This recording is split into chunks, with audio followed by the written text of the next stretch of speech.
नमस्कार, मैं हेमंत बघेल आप सभी का बहुत बहुत स्वागत करता हूं अपने इस YouTube चैनल में।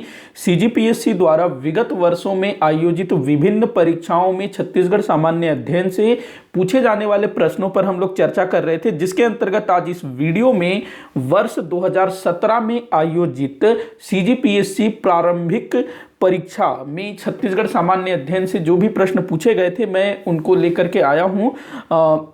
जो करंट के क्वेश्चन थे और आर्थिक सर्वेक्षण वाले जो क्वेश्चन थे मैंने उनको शामिल नहीं किया है और कुछ दूसरे क्वेश्चन भी मैंने इसमें लिए हैं। तो आप लोग वीडियो को आखिर तक देखिएगा, अच्छा लगे तो लाइक और शेयर जरूर करिएगा। तो चलिए शुरू करते हैं।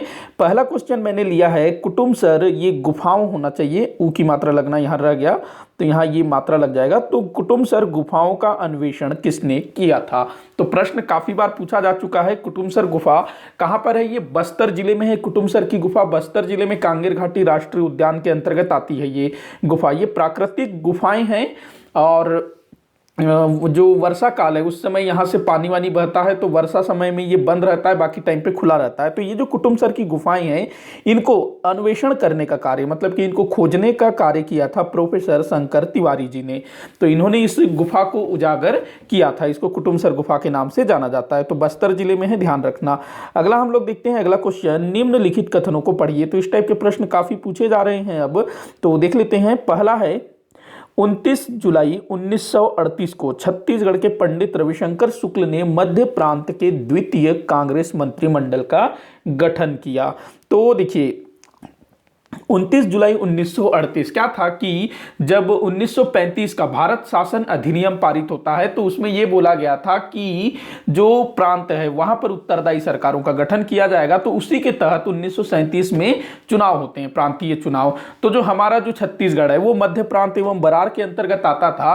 तो मध्य प्रांत एवं बरार में यहां बोल रहा है द्वितीय मंत्रिमंडल। तो जो मध्य प्रांत एवं बरार में जो पहला मंत्रिमंडल गठित हुआ था वो था खरे की अध्यक्षता में। जो खरे थे वो मुख्यमंत्री बनाए गए थे और पंडित रविशंकर शुक्ल जी शिक्षा मंत्री बनाए गए थे। लेकिन जो खरे मंत्रिमंडल है बहुत जल्दी ही गिर जाता है और उसके बाद पंडित रविशंकर शुक्ल जी के नेतृत्व में मध्य प्रांत में द्वितीय मंत्रिमंडल का गठन होता है। मतलब जो रविशंकर शुक्ल जी हैं वो मध्य प्रांत के मुख्यमंत्री बनते हैं। और ये कब हुआ था? तो 29 जुलाई 1938 को। तो ये वाला जो कथन है बिल्कुल सही है।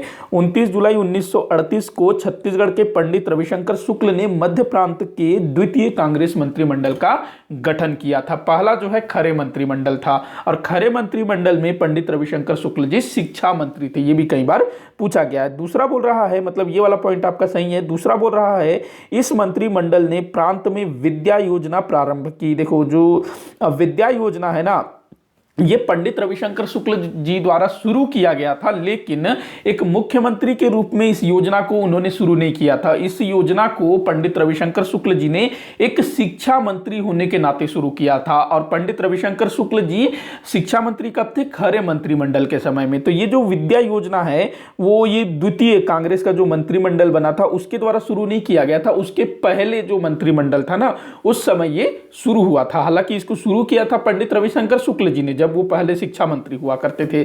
लेकिन ये जो यहां पर गलत हो जाएगा क्योंकि इस मंत्रिमंडल बोल रहा है ना, इसी वाले मंत्रिमंडल, तो इसने नहीं किया था, इसके पहले वाले मंत्रिमंडल के समय हुआ था। तो ये वाला गलत है। तीसरा बोल रहा है, यहां पर 3 होना था, माफी चाहूंगा, स हो गया, यहां 3 होना था। तो तीसरा बोल रहा है 8 नवंबर 1939 को इस मंत्रिमंडल ने त्यागपत्र दे दिया। देखिए क्या था कि हमारा जो भारत है उसको द्वितीय विश्व युद्ध में अंग्रेज शामिल कर लेते हैं। द्वितीय विश्व युद्ध 1939 में शुरू हो गया था और भारतीय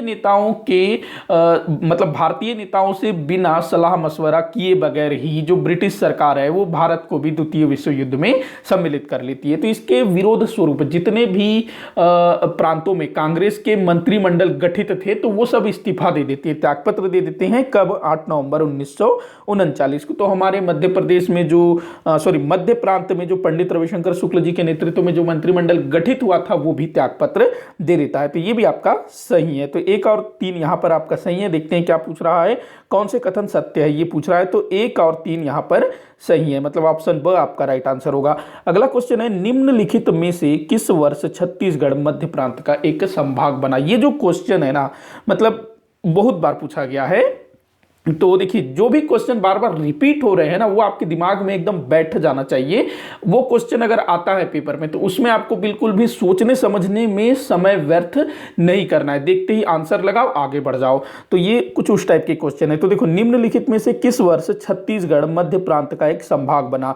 तो देखो, मध्य प्रांत, इसका जो गठन हुआ था, कब हुआ था? 1861 में। 1861 में मध्य प्रांत का गठन होता है, जिसमें हमारा जो छत्तीसगढ़ है, मध्य प्रदेश का, आज का जो मध्य प्रदेश है ना, उसका जो दक्षिण पूर्वी वाला जो हिस्सा है, इसके अलावा महाराष्ट्र का नागपुर वाला जो काफी बड़ा क्षेत्र है, वो सब मिलाकर के मध्य प्रांत बनाया गया था। कब? 1861 में।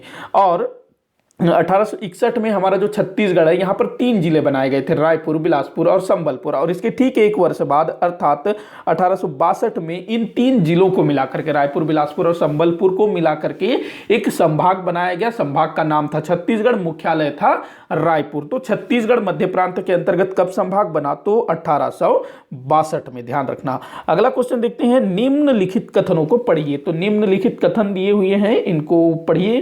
तो देख लेते हैं। पहला बोल रहा है 9 अगस्त 1942। 9 अगस्त 1942 को रायपुर के कांग्रेस जनों ने जुलूस निकाला, जिसमें अंग्रेजों भारत छोड़ो के नारे लगाए गए। तो देखो, 9 अगस्त 1942 बोल रहा है। तो ये जो है अपना जो भारत छोड़ो आंदोलन की शुरुआत हो चुकी थी, क्योंकि 8 अगस्त 1942 को प्रस्ताव पारित हो जाता है और उसके अगले दिन ही ऑपरेशन जीरो आवर के तहत जितने भी बड़े बड़े नेता थे देश के, हमारे छत्तीसगढ़ के भी, सबको गिरफ्तार कर लिया जाता है। जो जहां पर पाया गया वहां उसको पकड़ लिया गया और सबको गिरफ्तार कर लिया गया। हमारे यहाँ पंडित रविशंकर शुक्ल जी, डॉक्टर खूबचंद बघेल जी, महंत लक्ष्मी नारायण दास, ये सब गिरफ्तार हो गए थे। उधर अगर हम राष्ट्रीय स्तर के नेताओं की बात करें, तो जितने भी बड़े बड़े नेता थे, महात्मा गांधी से लेकर के पंडित जवाहरलाल नेहरू, सरदार वल्लभ भाई पटेल, राजेंद्र प्रसाद, सबके सब गिरफ्तार हो गए। तो इन गिरफ्तारियों के विरोध स्वरूप पूरे देश भर में जो है अंग्रेजों के खिलाफ जुलूस निकाले गए, रैलियां निकाली गई, मतलब आंदोलन शुरू किया गया। तो हमारे छत्तीसगढ़ के रायपुर में 9 अगस्त 1942 को जो कांग्रेस के जो लोग थे, जो सदस्य थे, उन्होंने एक जुलूस निकाला और इसमें आम लोग जो कांग्रेस से जुड़े हुए भी नहीं थे, उन्होंने भी बढ़ चढ़ करके हिस्सा लिया। और इसमें महात्मा गांधी जी द्वारा जो नारा दिया गया था ना, अंग्रेजों भारत छोड़ो, इसके नारे भी लगाए गए। तो ये आपका बिल्कुल सही है। दूसरा बोल रहा है, रायपुर के एक युवक रामकृष्ण सिंह ने नागपुर के हाईकोर्ट भवन पर तिरंगा फहराया। देखो, ये वाला क्वेश्चन ना पिछले वाले वीडियो में भी रिपीट हुआ था। पिछले वाले जो वीडियो मैंने बनाया था ना 50 क्वेश्चन वाला, तो उसमें भी इस टाइप का क्वेश्चन पूछा गया था 1942 से रिलेटेड, मतलब भारत छोड़ो आंदोलन से। उसमें कुछ अलग अलग पॉइंट दिए हुए थे। तो आपको ना इन सबको ध्यान से पढ़ करके रखना है। तो रामकृष्ण सिंह, ठाकुर रामकृष्ण सिंह इनका पूरा नाम था, जो कि नागपुर में पढ़ाई करने गए हुए थे। और इसी समय जब वो पढ़ाई करने गए हुए थे, भारत छोड़ो आंदोलन शुरू हो जाता है।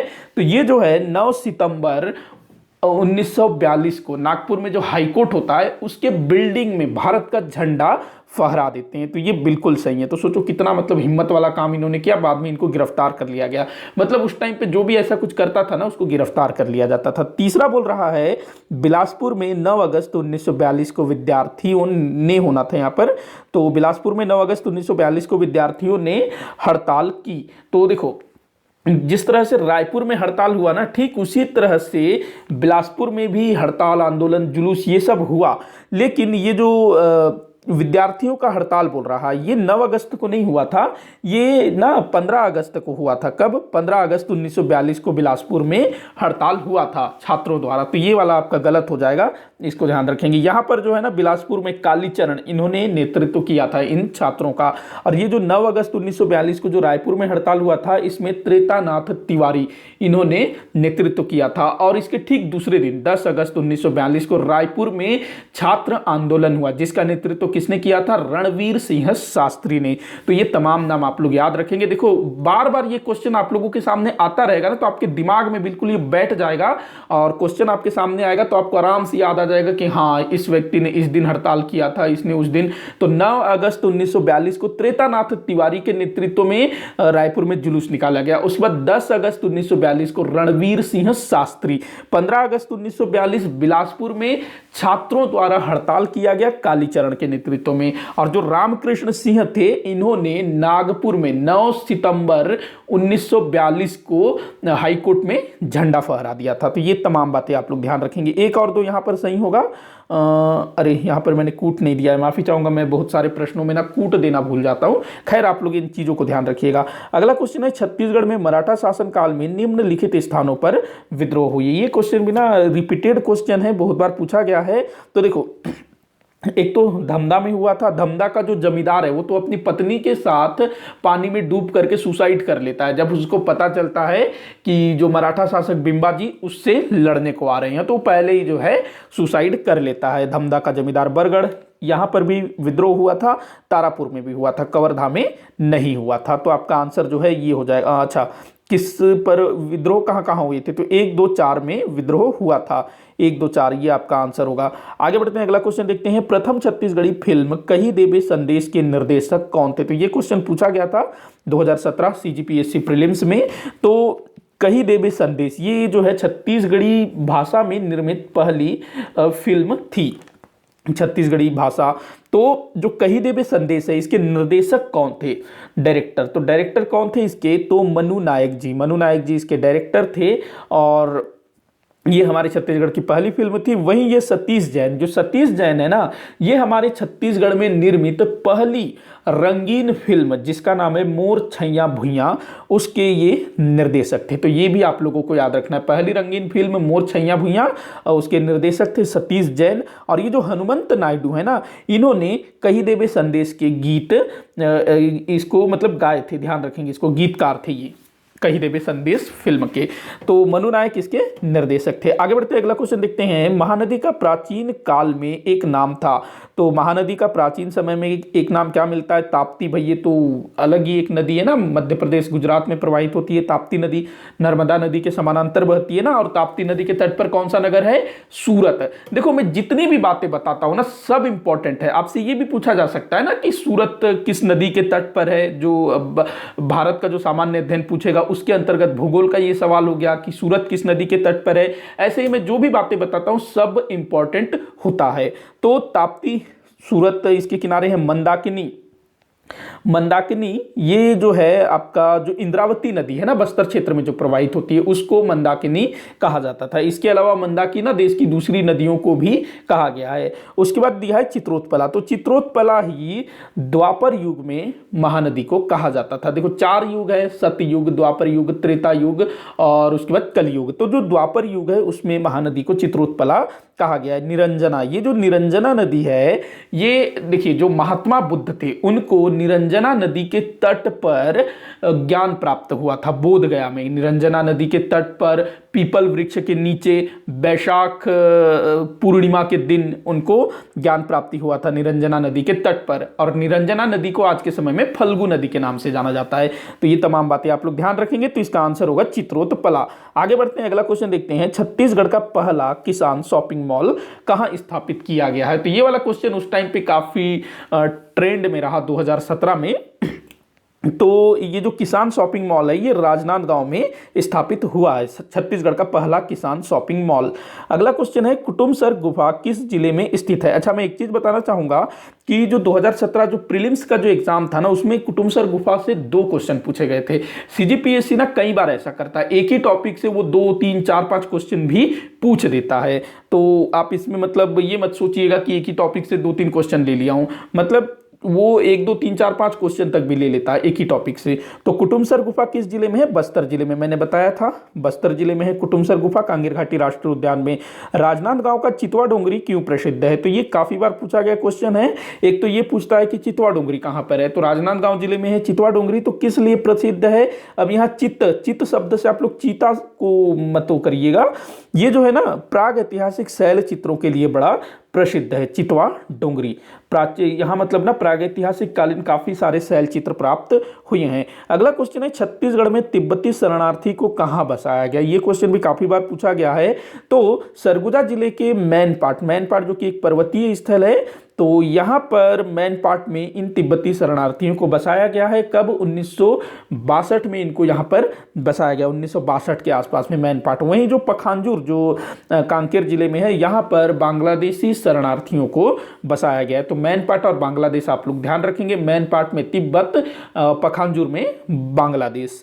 अगला क्वेश्चन है इंदिरा कला संगीत विश्वविद्यालय खैरागढ़ में कौन सा संकाय नहीं है, मतलब कि जो इंदिरा कला संगीत विश्वविद्यालय खैरागढ़ में जो पहला संगीत विश्वविद्यालय है एशिया का, तो यहां पर कौन सी फैकल्टी नहीं है। देखो, नृत्य है, संगीत से जुड़ा हुआ चीज है, संगीत तो है ही है, चित्रकला भी है, लेकिन यहाँ पर शिक्षण नहीं है। बाकी आप लोग ना एक बार देख लीजिएगा इंदिरा कला संगीत विश्वविद्यालय में और क्या क्या चीजें हैं, नहीं है, अभी कोई चीज जोड़ी गई है या नहीं, लेकिन जो शिक्षण है ना, जो सामान्य जो शिक्षा दी जाती है जो नॉर्मल कॉलेजेस में, तो वो चीज यहाँ पर नहीं होती। यहाँ पर स्पेशली जो है ना संगीत, कला, इन्हीं सब चीजों से रिलेटेड पढ़ाई होती है। अगला क्वेश्चन देखते हैं, निम्नलिखित में से छत्तीसगढ़ी प्रणय गीत कौन सा है। काफी बार पूछा गया क्वेश्चन है प्रणय गीत, तो ये ददरिया को माना जाता है छत्तीसगढ़ी प्रणय गीत। और छेरछेरा की जहां तक मैं बात करूं, तो जिस दिन मैं ये वीडियो रिकॉर्ड कर रहा हूं ना, तो ये पुष पूर्णिमा का दिन है, पौष पूर्णिमा का दिन है, मतलब कि 28 तारीख को मैं इसको रिकॉर्ड कर रहा हूं। तो ये जो छेरछेरा है, मतलब जो छेरछेरा है पौष पूर्णिमा के दिन मनाया जाता है, दान पर्व इसको बोला जाता है। और हमारे छत्तीसगढ़ के जो मुख्यमंत्री हैं भूपेश बघेल जी, उन्होंने 28 तारीख जो छेरछेरा का दिन था, वो कांकेर में उन्होंने छेरछेरा मनाया बड़े अच्छे तरीके से। कर्मा ये जनजातियों द्वारा किया जाने वाला नृत्य है और भोजली रक्षाबंधन के ठीक दूसरे दिन मनाया जाने वाला त्यौहार है। तो ददरिया ये प्रणय गीत है, ध्यान रखेंगे। अगला क्वेश्चन देखते हैं, छत्तीसगढ़ी उपन्यास दियना के अंजोर किसकी रचना है। तो दियना के अंजोर ये किसकी रचना है, आप लोगों को बताना है। दियना के अंजोर ये शिव शंकर शुक्ल जी की रचना है। काफी बार ये ना पूछा गया है, दियना के अंजोर, दियना मतलब होता है दिया, अंजोर मतलब होता है प्रकाश, रोशनी, उजाला।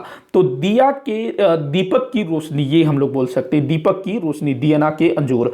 अगला क्वेश्चन देखते हैं, राम राज्य नाटक के रचनाकार कौन है। तो राम राज्य कोई नाटक है, राम राज्य। राम राज्य महात्मा गांधी जी का एक स्वप्न था कि हमारे देश में राम राज्य आना चाहिए, लेकिन अभी आप लोग बताइए राम राज्य है या नहीं है। तो ये जो है पंडित मलिक राम त्रिवेदी जी ने इसको लिखा है, राम राज्य नामक नाटक को। अगला क्वेश्चन है, मुरिया जनजाति में पुष कोलांग अथवा पुष कलंगा नृत्य कौन करते हैं। तो पुष कलंगा या पुष कोलांग, तो ये नृत्य किसके द्वारा किया जाता है, क्या पुरुषों द्वारा की स्त्रियों द्वारा की पुरुष एवं स्त्री की बच्चों द्वारा। तो ये केवल और केवल पुरुषों द्वारा किया जाने वाला नृत्य है, ध्यान रखेंगे, पुष कलंगा केवल पुरुष करते हैं इसको। अगला क्वेश्चन है, मांदरी नृत्य कौन करते हैं। मांदरी नृत्य, तो ये काफी बार पूछा गया क्वेश्चन है, मुरिया जनजाति द्वारा मांदरी नृत्य किया जाता है। बाकी जो परजा है, भतरा है, धुरवा है, ये सब बस्तर क्षेत्र में निवास करने वाली जनजातियां हैं। जो धुरवा है ना, इनमें परब नृत्य का प्रचलन है, भतरा में भतरा नाट, और परजा ये परजी बोली बोलती है।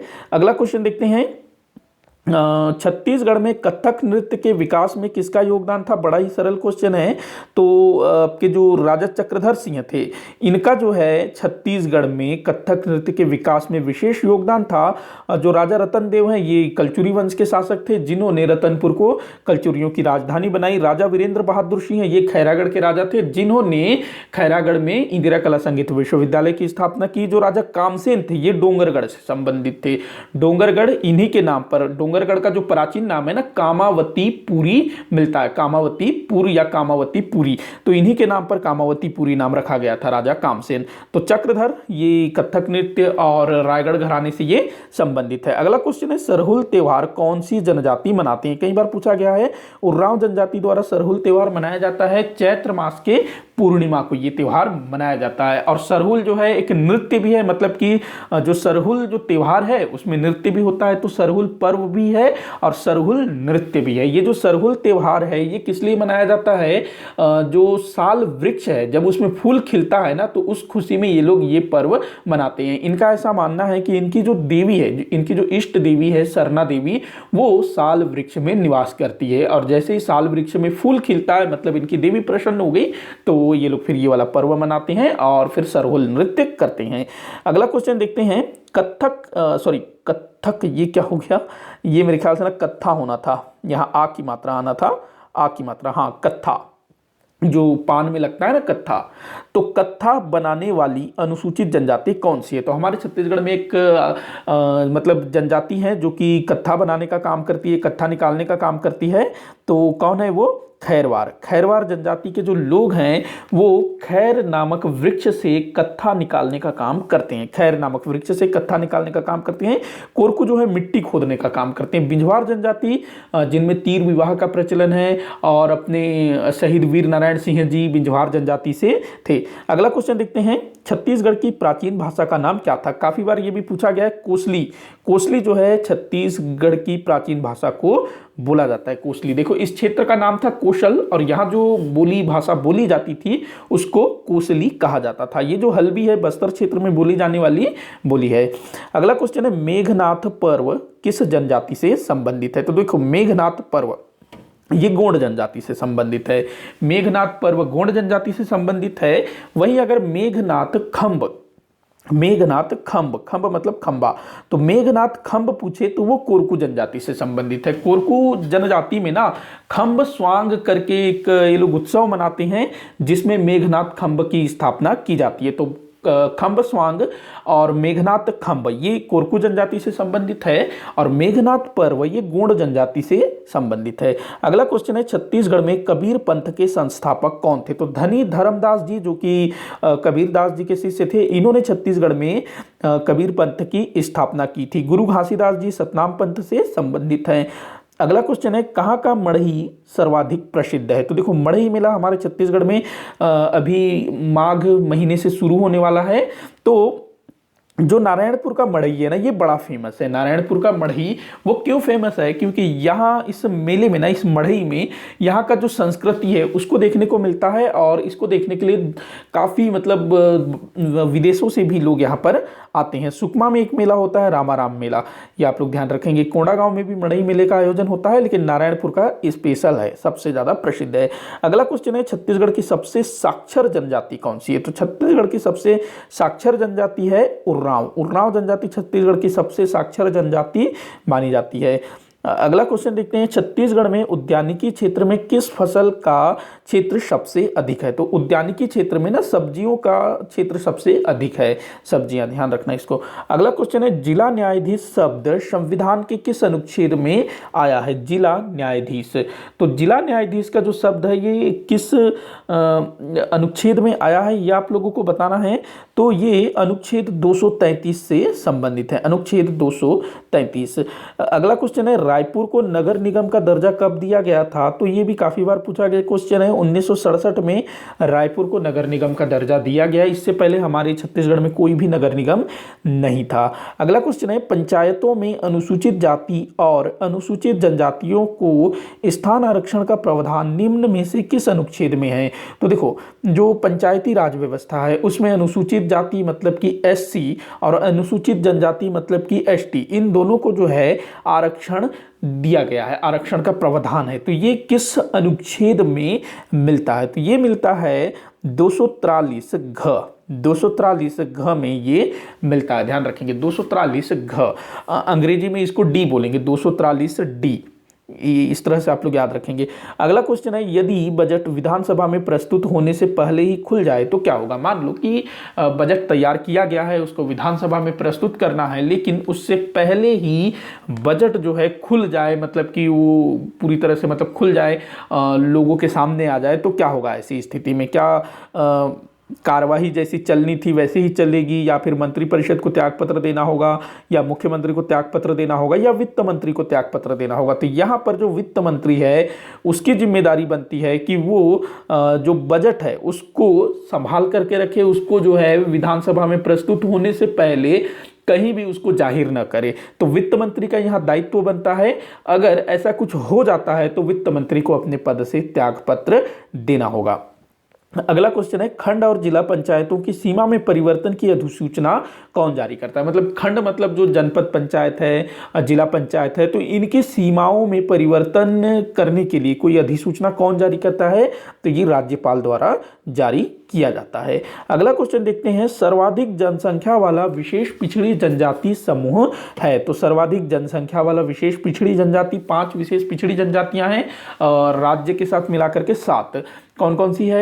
यहाँ पर दिया है कोरवा, दिया है पहाड़ी कोरवा, कमार, बिरहोर, बैगा, अबुझमाड़िया, उसके बाद भुंजिया और पंडो। तो ये 7 विशेष पिछड़ी जनजातियां हैं। तो इनमें से सर्वाधिक जनसंख्या वाली जो विशेष पिछड़ी जनजाति है वो है बैगा जनजाति। ध्यान रखेंगे, बैगा इनकी जनसंख्या सबसे ज़्यादा है। वहीं मेरे ख्याल से बिरहोर, ये इनकी जनसंख्या सबसे कम है।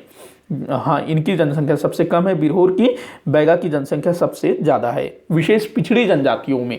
जो 7 जनजातियां हैं ना उनमें, बाकी अगर ऐसे देखा जाए तो हमारे छत्तीसगढ़ में जो गोंड जनजाति है ना उनकी जनसंख्या सबसे ज़्यादा है, लेकिन गोंड विशेष पिछड़ी जनजाति में नहीं आता है। विशेष पिछड़ी जनजाति में बैगा सबसे अधिक जनसंख्या वाला जनजाति है। अगला क्वेश्चन है, छेरछेरा किसकी रचना है? तो छेरछेरा अभी चल रहा है, जैसे कि मैंने बताया कि आज मैं छेरछेरा के दिन ही ये वीडियो रिकॉर्ड कर रहा हूँ।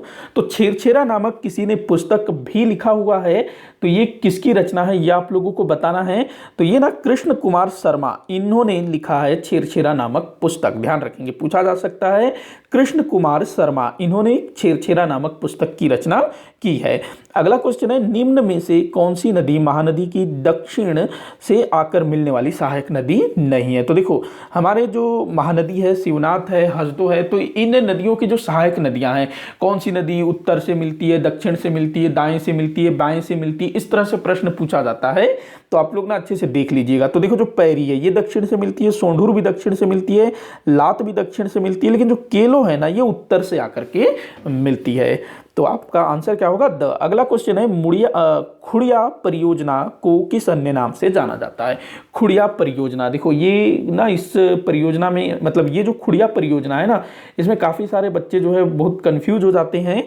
तो जो खुड़िया परियोजना है इसको ये मनियारी नदी पर है और इसको राजीव गांधी परियोजना के नाम से जाना जाता है। राजीव गांधी परियोजना, ध्यान रखेंगे, इसका आंसर क्या होगा? राजीव गांधी परियोजना। वहीं खारंग नदी में एक परियोजना है खूटा घाट परियोजना। खारंग नदी में खूटा घाट परियोजना, जिसको संजय गांधी परियोजना के नाम से जाना जाता है। देखो, संजय गांधी, राजीव गांधी दोनों भाई हैं। तो खूटा घाट संजय गांधी परियोजना जो खारंग नदी में है, और जो खुड़िया परियोजना है, ये खुड़िया परियोजना ये राजीव गांधी से संबंधित है, मनियारी नदी में है ये। वहीं शहीद वीर नारायण सिंह परियोजना ये कोडार नदी में है, जिसको कोडार परियोजना भी बोला जाता है। तो इसमें ना बहुत सारे बच्चे कंफ्यूज होते हैं। तो राजीव गांधी, खुड़िया परियोजना, मनियारी नदी, संजय गांधी ये खारंग नदी में खूटा घाट परियोजना। तो आप लोग ध्यान रखेंगे इस चीज को। अगला क्वेश्चन है, सीकासार जल परियोजना में जल विद्युत उत्पादन क्षमता कितनी है? तो जो सीकासार परियोजना है पैरी नदी में है ना सीकासार परियोजना, तो यहाँ पर जल विद्युत भी उत्पादन किया जाता है। तो कितनी क्षमता है, मतलब कितनी जल विद्युत उत्पादित किया जाता है? तो 7 मेगावाट। ध्यान रखेंगे, कितना? 7 मेगावाट यहाँ पर जल विद्युत का उत्पादन किया जाता है। यहाँ पर 2 यूनिट लगाए गए हैं 3.5 मेगावाट के, मतलब 3.5 मेगावाट के 2 यूनिट यहाँ लगे हैं। वहीं 120 मेगावाट जल विद्युत का उत्पादन होता है हसदेव नदी पर मिनी माता हसदेव बांगो परियोजना में, 120 मेगावाट। बाकी 7 मेगावाट जो है सीकासार जल विद्युत परियोजना से उत्पादन किया जाता है। अगला क्वेश्चन है, मोगरा बैराज किस नदी पर स्थित है? तो ये शिवनाथ नदी पर स्थित है, राजनांदगांव जिले में मोगरा बैराज परियोजना। अगला क्वेश्चन है, छत्तीसगढ़ राज्य वन विकास निगम कब अस्तित्व में आया? तो देखो, ये ना मई 2001 में अस्तित्व में आया है। क्या? वन विकास निगम, मई 2021। अगला क्वेश्चन देखते हैं, अचानक मार बायोस्फीयर, यहां पर र आना था, यहाँ र आना था। तो अचानक मार बायोस्फीयर रिजर्व कब अस्तित्व में आया? तो हमारे भारत में टोटल 18 बायोस्फीयर रिजर्व है ना, इनकी स्थिति आप लोगों को मालूम होनी है कि कौन सा बायोस्फीयर रिजर्व किस राज्य में है, पूछा जाता है अक्सर।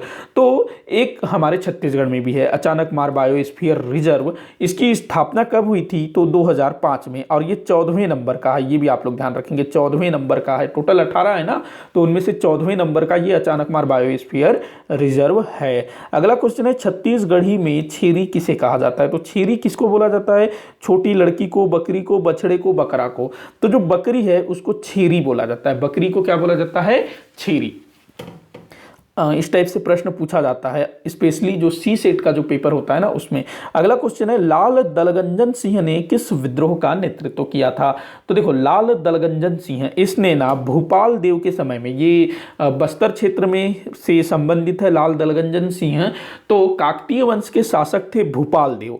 तो भूपाल देव के समय में लाल दलगंजन सिंह ने तारापुर में विद्रोह किया था। तारापुर जो है एक जमींदारी थी और लाल दलगंजन सिंह तारापुर के जमींदार हुआ करते थे। अंग्रेजों ने तारापुर क्षेत्र में कर बढ़ा दिया था, मतलब अंग्रेजों का सीधा वहां पर शासन नहीं था, लेकिन अंग्रेजों के कहने पर जो राजा था भूपाल देव, उसने कर वृद्धि कर दिया। तो जो दलगंजन सिंह है वो फिर विद्रोह कर देता है, आदिवासियों को एकजुट करता है और अंग्रेजों के खिलाफ मोर्चा खोल लेता है और इसको सफलता भी मिलती है। जो कर बढ़ाया गया था उसको वापस ले लिया जाता है। अगला क्वेश्चन है, रतनपुर में मस्जिद का निर्माण किसने करवाया था? तो ये क्वेश्चन भी काफी बार पूछा गया है।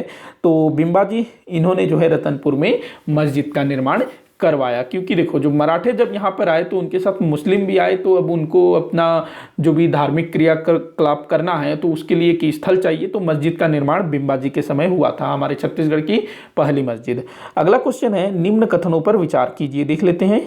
तो पहला बोल रहा है 1830 से 1854 तक छत्तीसगढ़ में जिलेदारों की नियुक्ति की गई। तो देखो 1818 से लेकर के 1830 तक हमारे छत्तीसगढ़ में ब्रिटिश अधीक्षक नियुक्त किए जाते थे। 1830 में भोसला शासक को जो है उसका राज्य दे दिया जाता है क्योंकि वो वयस्क हो जाता है। तो 1830 से 1854 तक नागपुर के भोसले शासक के द्वारा छत्तीसगढ़ में जिलेदारों की नियुक्ति की जाती है। बिल्कुल ये सही है। प्रथम जिलेदार कृष्णा राव था, ये भी सही है। 1830 में जिलेदार के रूप में कृष्णा राव की नियुक्ति होती है छत्तीसगढ़ में, और अंतिम जिलेदार था गोपाल राव, ये भी ध्यान रखेंगे। पहला कृष्णा राव, अंतिम गोपाल राव। कृष्ण गोपाल दोनों एक ही नाम है ना, मतलब एक ही नाम होता है, एक ही अर्थ है कृष्ण और गोपाल का। तो कृष्ण पहले, गोपाल सबसे आखिर में। जो 1854 में जब छत्तीसगढ़ का ब्रिटिश साम्राज्य में विलय हुआ, जो गोपाल राव था ना, उसी से सत्ता हस्तांतरण हुआ था। तो ये भी सही है। तीसरा बोल रहा है, जिलेदारों की नियुक्ति अंग्रेजों द्वारा होता था। नहीं, ये अंग्रेज नहीं करते थे। हालांकि देखा जाए तो अप्रत्यक्ष रूप से अंग्रेजों द्वारा ही होता था, लेकिन ये भोसला शासक की तरफ से होता था। नागपुर का जो भोसला शासक होता था उसके द्वारा इसकी नियुक्ति होती थी। भले अंग्रेज जिसको चाहे उसका नाम भेज देते होंगे कि इसको करो, लेकिन जो नागपुर का भोसला शासक है कायदे से उसी के द्वारा नियुक्ति होती थी। तो इसको आप लोग ध्यान रखेंगे। तो 1 और 2 यहाँ पर सही है। तो कौन से कथन सत्य हैं? 1 और 2 सही है, तो ऑप्शन आपका राइट आंसर होगा। अगला क्वेश्चन है, गोंड जनजाति की उपजाति नहीं है। तो देखो हमारे छत्तीसगढ़ में ना टोटल 42 जनजातियां हैं। 42 जनजातियां हैं, कितनी? 42, जो कि 161 उपजातियों में बटी हुई है। वहीं जो गोंड जनजाति है वो 41 उपजातियों में बटी हुई है। तो जो मुरिया है ये गोंड जनजाति की उपजाति है। उसके बाद जो दोरला है, कोल दोरला, जहाँ तक ये भी क्या कहते हैं, गोंड जनजाति की उपजाति है दोरला भी। हाँ, उसके बाद भत्रा नहीं है, हलवा नहीं है, कोल भी नहीं है। तो क्या बोल रहा है? गोंड जनजाति की उपजाति नहीं है। तो यहाँ आपका आंसर हो जाएगा 2, 3, 4। 2, 3, 4 मतलब मुरिया और दोरला जो हैं बाकी जो भत्रा, हलवा, कोल ये जो हैं गोंड जनजाति की उपजाति नहीं है। तो 2, 3, 4 आपका आंसर हो जाएगा। ये आपका आंसर होगा 2, 3, 4। अगला क्वेश्चन है, किस जनजाति समूह में मयारी नामक पंचायत व्यवस्था है? तो मयारी नामक पंचायत व्यवस्था किस जनजाति से संबंधित है? तो ये कोरवा जनजाति से संबंधित है। पूछा गया है, बहुत इंपॉर्टेंट है, ध्यान रखेंगे। अगला क्वेश्चन है, गोंड जनजाति की कितनी उपजाति है? तो मैंने अभी बताया कि गोंड जनजाति की 41 उपजातियां हैं। हमारे छत्तीसगढ़ में टोटल 42 जातियां हैं जो 161 उपजातियों में बटी हुई है। ये 42 जातियां, 161 उपजातियां और गोंड जनजाति की 41 उपजातियां। तो ध्यान रखेंगे, ये तीनों आप लोग ध्यान रखना। अगला क्वेश्चन है, राज्य में निवास करने वाली सबसे पिछड़ी जनजाति किसे माना जाता है? तो ये जो अबुझमाड़िया है ना, इनको सबसे पिछड़ी जनजाति माना जाता है। देखो विशेष रूप से पिछड़ी जनजाति 7 हैं, लेकिन उनमें से भी सबसे ज्यादा पिछड़ा हुआ अगर कोई है तो वो अबुझमाड़िया को माना जाता है। ध्यान रखेंगे इसको। अगला क्वेश्चन है, बैगा व कंवर जनजाति की मिश्रित जनजाति है। देखो कंवर और बैगा जनजाति जनजाति, जब इनमें वैवाहिक संबंध स्थापित हुआ तो इनके जो बच्चे हुए तो उनके द्वारा जो जाति चलाना उसको बोला जाता है भैना। तो ये बैगा और कंवर जनजाति के मिश्रण को कहा जाता है भैना जनजाति। अगला क्वेश्चन है, सिडोली प्रथा किस जनजाति में प्रचलित है? तो सिडोली जो कि एक मृतक संस्कार है एक प्रकार का, कोरकू जनजाति में यह प्रचलित है, मृतक संस्कार है सिडोली। अगला क्वेश्चन है जो कि इस वीडियो का आखिरी क्वेश्चन है, किस जनजाति में कंघी प्रेम के उपादान के रूप में जाना जाता है? मतलब कि जो प्रेमी प्रेमिका होते हैं वो कंघी को अपने लवर को देते हैं एक प्रेम की निशानी के तौर पर। तो ये किस जनजाति में प्रचलित है? तो मुरिया जनजाति में।